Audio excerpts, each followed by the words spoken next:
दोस्तों, हर नौजवान युवक का यह सपना होता है कि वह अपनी अलग पहचान बनाए। पहचान उसकी योग्यता पर बनी हो, वह कुछ ऐसा कर दिखाए जिस पर उसे गर्व हो। कुछ ऐसा ही सोचना था एक व्यापारी के बेटे का। यह कहानी है जापान के एक व्यापारी की जो उस शहर का सबसे अमीर व्यक्ति था। उसके पास सब कुछ था। उसके पास किसी चीज की कोई कमी नहीं थी, केवल अपने बेटे से परेशान था। एक दिन वह व्यापारी अपने बेटे से कहता है, बेटा, तू मेरे साथ व्यापार में हाथ क्यों नहीं बढ़ाते? तुम्हें व्यापार के तौर तरीके सीख लेने चाहिए, क्योंकि भविष्य में तुम्हें यही तो करना है। यदि तुम व्यापार में हाथ नहीं बढ़ाओगे तो फिर क्या करोगे? वह नौजवान युवक अपने पिता से कुछ नहीं कहता, क्योंकि उसका व्यापार में बिल्कुल भी मन नहीं लगता था। वह दिन भर मार्शल आर्ट्स की किताबें पढ़ता, और जब भी कोई समुराई शहर में आता तो वह पूरा समय उसी के पीछे पीछे घूमता रहता। एक बार पूरे परिवार के सदस्यों ने मिलकर उसे समझाने की कोशिश की। वे कहने लगे, बेटा, तुम्हारे पास इतना बड़ा व्यापार है, फिर भी तुम अपने पिता का हाथ क्यों नहीं बढ़ाना चाहते? यदि तुम अपना व्यापार नहीं देखोगे तो फिर कौन देखेगा? इस पर वह नौजवान युवक जवाब देते हुए कहता है, मैं खुद के दम पर कुछ बनना चाहता हूं। मैं चाहता हूं कि मेरी एक अलग पहचान हो, लोग मुझे जाने, और इसलिए मैं इस देश का सर्वश्रेष्ठ धनुर्धर बनना चाहता हूं। उस युवक की यह बात सुनकर उस व्यापारी को बहुत क्रोध आया, लेकिन फिर भी उसने अपने क्रोध पर काबू पाया।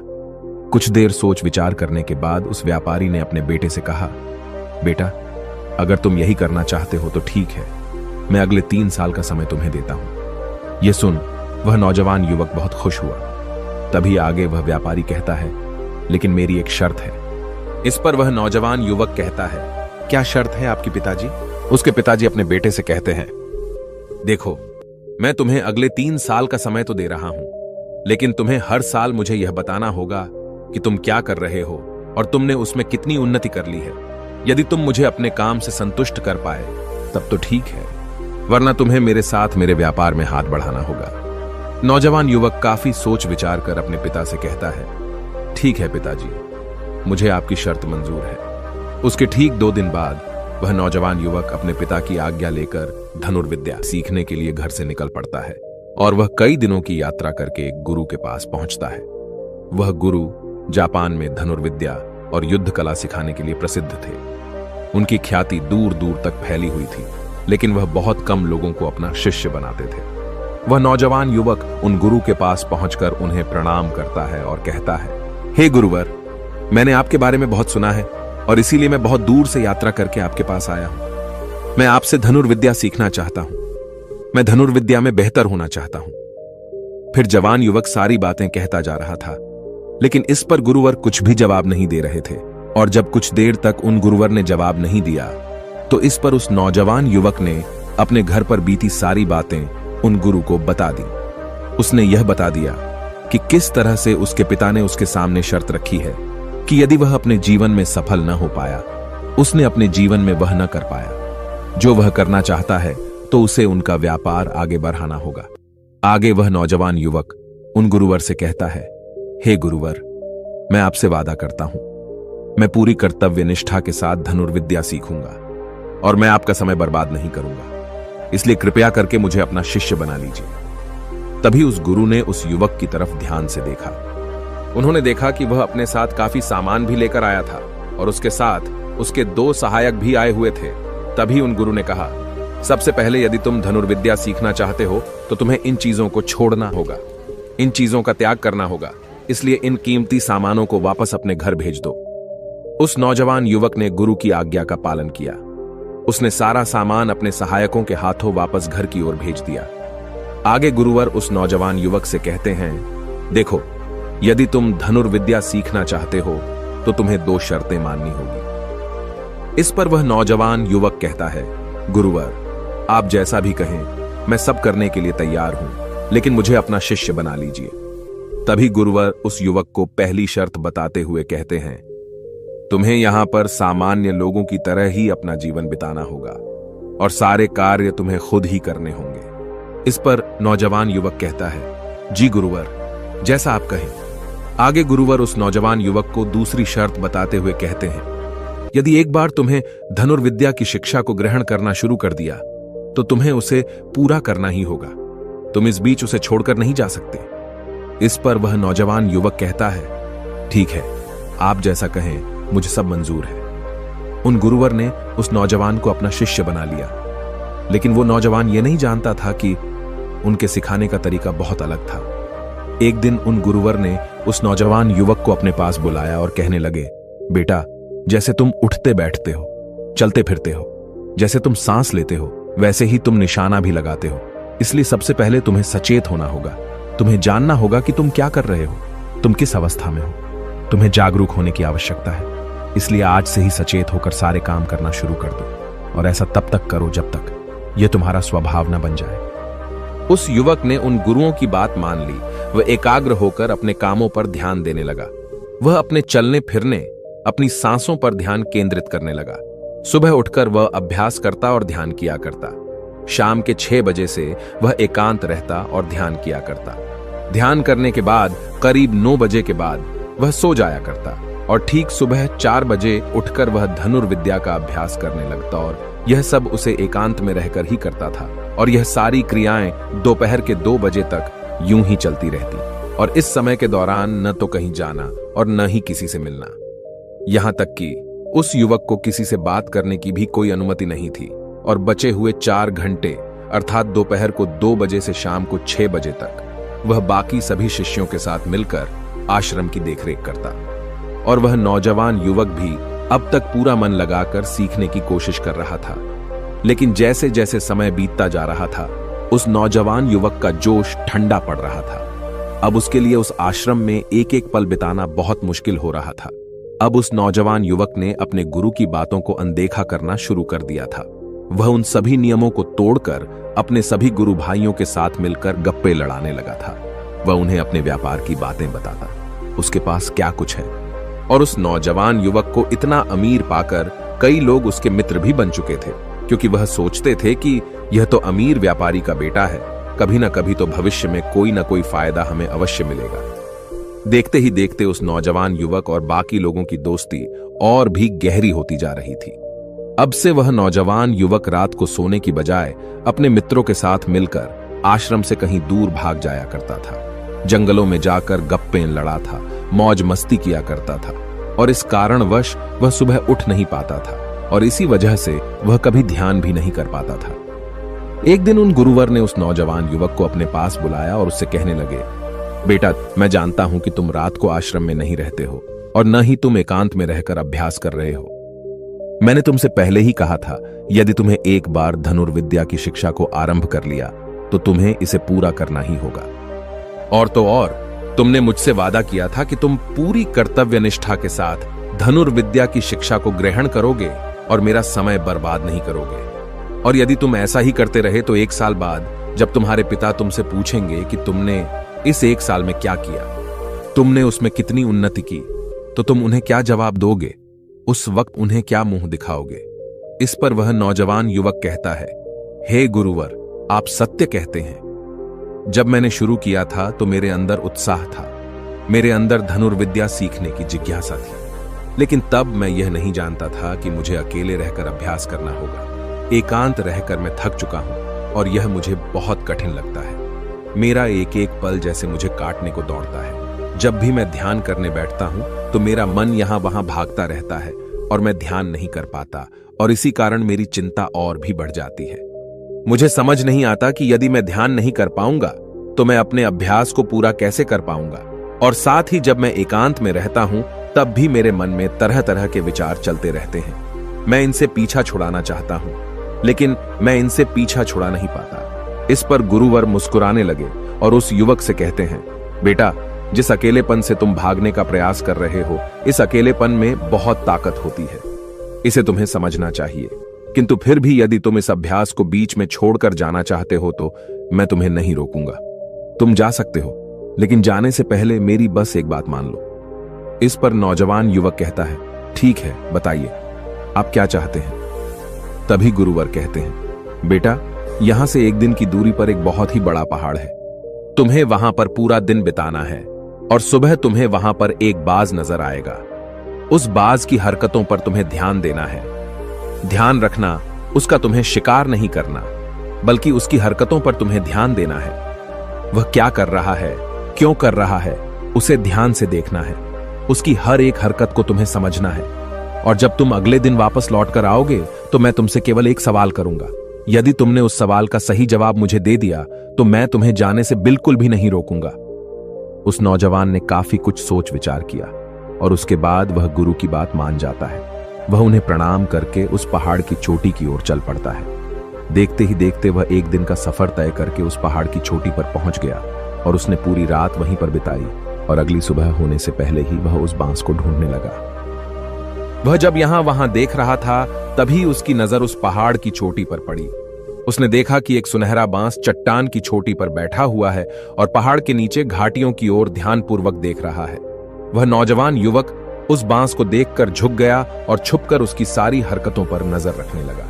उस नौजवान युवक ने देखा कि कुछ चरवाहे अपनी भेड़ बकरियों को उस घाटी में चराने के लेकर आए हैं और तभी उस युवक की नजर उस पर पड़ी जो एकदम शांत बैठा हुआ था। लेकिन तभी अचानक उसने उड़ान भरी और नीचे की ओर गोता लगाते हुए वह उन चरवाहों के पास पहुंचा। जब तक चरवाहों की नजर उस बांस पर पड़ती तब तक उसने उन भेड़ बकरियों में से एक बकरी के बच्चे को अपने पंजों में दबोचा और उसे ले उड़ा। जब तक चरवाहे कुछ समझ पाते तब तक शिकार हो चुका था। वह नौजवान युवक यह देखकर बहुत हैरान रह गया। यह समझ चुका था कि आखिर गुरु ने उसे इस चोटी पर क्यों भेजा है। वहां से वापस अपने गुरु के पास लौटा और उसने वहां पर बीती हुई सारी कहानी उन गुरुवर को बता दी। तभी गुरुवर उस युवक से कहते हैं, अच्छा तो तुम मुझे यह बताओ कि तुमने वहां पर क्या सीखा। तभी वह नौजवान युवक कहता है, गुरुवर वह बाज बहुत ही चालाक है। काफी देर तक तो यूं ही वह शांत रहा, लेकिन जैसे ही उसे अपना शिकार नजर आया उसने शिकार तय किया और एक उड़ान भरी और उड़ान के साथ वह अपने शिकार को ले उड़ा। इससे हमें यह समझने को मिलता है कि वह बाज बहुत ही चतुर और बहुत ताकतवर भी है और साथ ही साथ वह बहुत तेज भी है। इस पर गुरुवर हंसते हुए कहते हैं, बेटा उस बात को तुमने आज देखा है, लेकिन यदि उसे तुमने करीब 2 महीने पहले देखा होता तो तुम उस पर यकीन नहीं कर पाते। ऐसे बाज केवल पहाड़ी इलाकों में ही पाए जाते हैं और इन बाजों की उम्र करीबन 80 वर्ष की होती है। लेकिन जब इनकी आधी उम्र अर्थात जब इनकी 40 साल की उम्र पूरी हो जाती है तो यह शिकार नहीं कर पाते। उसे एक महत्वपूर्ण निर्णय लेना पड़ता है, क्योंकि इस अवस्था में उसके शरीर के तीनों महत्वपूर्ण अंग बेअसर होने लगते हैं। पहला, पंजे, जो कि लंबे और लचीले हो जाते हैं और शिकार पर पकड़ बनाने में कमजोर होने लगते हैं। दूसरा, चोंच, जो कि आगे की ओर मुड़ जाती है और भोजन निगलने में मुश्किलें होने लगती हैं। तीसरा, पंख, जो भारी हो जाते हैं और सीने से चिपकने कारण पूरे खुल नहीं पाते हैं। ये उसके उड़ान सीमित कर देते हैं। भोजन ढूंढना, भोजन पकड़ना और भोजन खाना तीनों काम करना मुश्किल हो जाते हैं। उसके पास 2 ही रास्ते बचते हैं, या तो शरीर छोड़ दें या फिर खुद में बदलाव करे। इनका शरीर मृत्यु की ओर बढ़ने लगता है, लेकिन इनकी विशेषता तो यही है कि ये बाज अपनी मृत्यु को स्वीकार नहीं करते। जहां पहला रास्ता सरल और तुरंत समाधान देने वाले हैं, वहीं दूसरा अत्यंत पीड़ादायी और लंबा बांस पीड़ा चुनता है और खुद में बदलाव करता है। वह धीरे धीरे उड़ान भरकर किसी ऐसी जगह पर जा पहुंचते हैं जहां बहुत शांति होती है और वहां अपना घोंसला बनाता है। फिर वहां पर जाकर वो सबसे पहले अपनी कमजोरी अर्थात अपनी उस मुड़ी हुई चोंच को पत्थर पर मार मार कर उसे तोड़ देते हैं। अपनी चोंच तोड़ने से ज्यादा पीड़ादायक कुछ भी नहीं पक्षी के लिए। अब वह इंतजार करता है चोंच के फिर से उगाने का। उसके बाद वह अपने पंजे भी उसी प्रकार तोड़ देता है और इंतजार करता है पंजों के दोबारा उगाने का।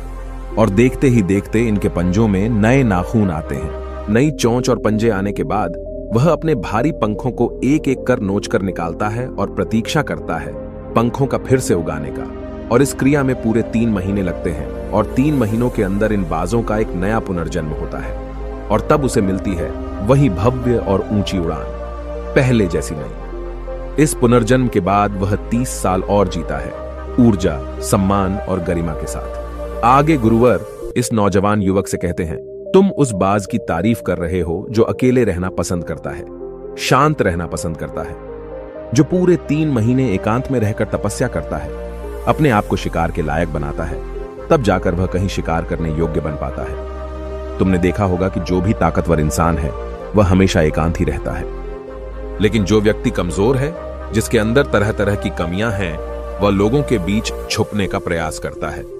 आगे गुरुवर उस नौजवान युग से कहते हैं, मेरी बात ध्यानपूर्वक सुनो। यदि तुम अपने जीवन में सफल होना चाहते हो, अपनी पहचान बनाना चाहते हो, तो सबसे पहले दिशाहीन से दृढ़ निश्चय वाले बनो। क्योंकि जब तुम खुद के लिए समय निकालते हो, जब तुम एकांत रहने का चुनाव करते हो, तो तुम अपने दिन में जो भी काम कर रहे हो उस पर तुम ध्यान दे पाते हो, तुम सचेत हो पाते हो, और साथ ही तुम किसी भी चीज पर सही निर्णय भी ले पाते हो। और एकांत आपको हमेशा कुछ न कुछ नया सिखाता ही रहता है। आगे गुरुवर उस युवक को दूसरी बात बताते हुए कहते हैं, आज जो मौका तुम्हारे पास है वह मौका तुम्हें दोबारा नहीं मिलेगा। इसीलिए इस मौके की कीमत को समझो, क्योंकि तुम्हें एकांत खुद को बनाने के लिए मिला है। तो अपने जीवन में देखो, उसे समझो और उन कमियों को दूर करो। तुम तो बड़े शहर से हो और तुमने यह भी देखा होगा कि शहर के लोग अपना पालन पोषण करने के लिए दिन रात मेहनत करते रहते हैं। न तो उनके पास सीखने का समय है और न ही एकांत में रहने का। इसलिए वह कभी भी खुद को जान तक नहीं पाते। यह अकेलापन, यह संघर्ष जिसे तुम व्यर्थ समझ रहे हो और जिसे तुम यूं ही बर्बाद कर रहे हो, यह मौका तुम्हें कुछ बनने के लिए मिला है और यह मौका दोबारा लौटकर वापस नहीं आएगा। आगे गुरुवर उस युवक को अगली बात बताते हुए कहते हैं, जिन लोगों के साथ तुम घूमते रहे हो, जिनके साथ गप्पे लड़ा रहे हो, जिनके साथ अपना समय काट रहे हो, उन्हें तो खुद तक नहीं पता कि वह क्या कर रहे हैं। उन्हें खुद इस बात का एहसास नहीं है कि वह खुद अपना कितना बड़ा नुकसान कर रहे हैं। तुम ऐसे लोगों के साथ अपना समय बिताते हो तो अवश्य ही तुम भी दिशाहीन हो जाओगे और तुम भी यह समझ नहीं पाओगे कि तुम्हें अपने जीवन में क्या करना है। शुरू शुरू में तुम्हें अकेले रहने में थोड़ी तकलीफ जरूर होगी, लेकिन धीरे धीरे आपको इसके साथ रहने की आदत पड़ जाएगी। इसलिए अकेलेपन का इस्तेमाल एकांत रहने के लिए करो और अपना उद्देश्य याद रखो। यह याद करो कि तुम यहां पर क्यों आए थे और तुमने अपने जीवन में क्या लक्ष्य तय किए थे। गुरुवर के इतना कहने के बाद वह नौजवान युवक सोचने लगा। वह यह समझने लगा कि आखिर वह यहां पर क्यों आया था। तब उसे याद आया कि उसके गुरु ने उसे क्या कहा था कि अपने अकेलेपन का इस्तेमाल करो, क्योंकि अकेलापन ही एकांत बन जाएगा और वह तुम्हें आगे बढ़ने में तुम्हारी मदद करेगा। दूसरी बात, अभ्यास में संतुष्टि ढूंढो, क्योंकि उस नौजवान युवक के गुरु ने कहा था कि सारा ध्यान केवल अभ्यास में लगाना, इसके अलावा कुछ और पाने की कोशिश नहीं करना। क्योंकि जब हम कहीं और जाने की या कुछ अलग पाने की कोशिश करने में लग जाते हैं, तब हम अपने मन के बनाए हुए जाल में फंसते चले जाते हैं और हमारा संबंध वर्तमान से टूट जाता है। और तब हमें ऐसा लगने लगता है जैसे हम कहीं पर फंसे हुए हैं, हम बहुत दुखी हैं, हम बहुत निराश हैं और कहीं पर पहुंच नहीं पा रहे। और इसी के साथ में उस नौजवान युवक को उन गुरु की तीसरी बात भी याद आती है कि प्रकृति में ध्यान करो। जब भी तुम्हें समय मिले तो किसी एकांत जगह पर या फिर किसी पेड़ के नीचे बैठकर ध्यान करो। केवल अपनी सांसों पर ध्यान दो। विचार खुद शांत होने लगेंगे और जब तुम्हारे विचार शांत होने लगेंगे तब तुम्हें आभास होगा कि तुम प्रकृति के साथ जुड़े हुए हो, तुम इस धरती के साथ जुड़े हुए हो। ऐसा करने से अकेलेपन का वह भाव हमेशा हमेशा के लिए खत्म होने लगेगा और तब तुम यह जान पाओगे कि यह पल ही वह अवसर है जहां तुम खुद को पूरी तरह से जान सकते हो। तभी तुम अकेलेपन का फायदा उठा सकोगे और इसी तरह से अकेलेपन को जीता जाता है। इन सभी बातों को ध्यान करके उस नौजवान युवक ने यह निश्चय किया कि वह आश्रम छोड़कर कभी कहीं नहीं जाएगा जब तक कि वह अपने इस लक्ष्य को प्राप्त नहीं कर लेता। यहां पर एक सर्वश्रेष्ठ धनुर्धर बनने आया था और वह यहां से सर्वश्रेष्ठ धनुर्धर बनकर ही जाएगा। इसके बाद वह अगले ही दिन से अभ्यास में पूरी तरह से लीन हो गया। दोस्तों, यदि आप अपने जीवन में अपनी पहचान बनाना चाहते हैं, अपने जीवन में कोई लक्ष्य प्राप्त करना चाहते हैं, तो कुछ अलग पाने का प्रयास छोड़ दें। क्योंकि जब हम कुछ अलग और कुछ खास पाने का प्रयास करने लग जाते हैं, तब हम यह भूल जाते हैं कि हमारा लक्ष्य क्या है और हम अपने लक्ष्य से दिशाहीन होने लगते हैं। और इसी कारण हम अपने लक्ष्य तक कभी पहुंच नहीं पाते, क्योंकि हमारा मन हमें कुछ अलग पाने के लिए निरंतर प्रेरित करता रहता है। और इसी कारण हम अपने मन के जाल में फंसते चले जाते हैं और हम अपने लक्ष्य पर ध्यान नहीं दे पाते। इसलिए अपने जीवन में यदि आपको कोई लक्ष्य हासिल करना है तो अधिक पाने का प्रयास छोड़कर केवल अपने अभ्यास पर ध्यान केंद्रित करें और देखना कि आप जरूर ही अपने लक्ष्य को प्राप्त कर पाएंगे। दोस्तों, आपने आज के इस वीडियो से क्या सीखा वह मुझे आप कमेंट में बता सकते हैं। इसी के साथ में उम्मीद है कि आपको आज की वीडियो पसंद आई होगी।